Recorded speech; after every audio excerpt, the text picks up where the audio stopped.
आज ये बात किसी से नहीं छुपी है कि यूरोप का हर देश धीरे धीरे मिनी पाकिस्तान में बदल रहा है, लेकिन इसी यूरोप में एक देश है जो घुटने टेकने से मना कर रहा है। आज इटली ने रेडिकल इस्लाम के खिलाफ सीधी वॉर छेड़ दी है। ये बात सिर्फ स्टेटमेंट नहीं थी, ये एक एक्शन प्लान था। उनकी प्राइम मिनिस्टर जॉर्जिया मेलोनी ने साफ कह दिया है कि इस्लाम हमारे कल्चर के साथ compatible नहीं है। Italian Prime Minister Giorgia Meloni made headlines after she stated that in Europe there is no place for Muslims, adding that she believes that the Islamic culture is not entirely compatible with European civilization. ये बात सिर्फ statement नहीं थी, ये एक action plan था। If passed, the law would ban mosques from being built within a mile of a church, force imams to speak Italian, and forbid the use of loudspeakers to call the faithful to prayer. Italy ने open street prayers पर ban लगा दिया, illegal mosques को seal करना शुरू कर दिया और उन प्रीचर्स को कंट्री से निकाल के बाहर फेंक दिया जो अपने सरमन्स में हेट्रेड फैलाते थे। एक पाकिस्तानी इमाम जो 30 साल से इटली में रहता था, जब उसने बोला काफिरों से लड़ो, तो उसे सीधा सीधा डिपोर्ट कर दिया गया। आज वही इटली बुर्का बैन करने की प्लानिंग कर रहा है और मॉस्क फंडिंग पर नेशन वाइड क्रैकडाउन चल रहा है। So Italy's Giorgia Meloni has just announced a huge crackdown on radical Islam in Italy. In Italy, the government is eyeing a new law that could ban the burqa and niqab in all public places. The right-wing ruling party, Brothers of Italy, says the move is part of a broader push against what it calls Islamic separatism, including stricter rules on mosque funding and forced marriages. लेकिन ये सब ना इतना आसान नहीं था। कुछ साल पहले तक इटली का हाल बहुत खराब था।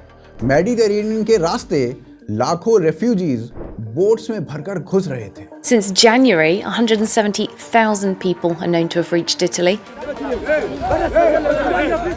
Lampedusa's migrant reception centre is overwhelmed and overflowing. Designed to handle 400 people, it was housing an estimated 4,000 people on Wednesday. Demography पूरी तरीके से चेंज हो रही थी। इटालियन महिलाओं को हिजाब पहनने के लिए धमकाया जा रहा था।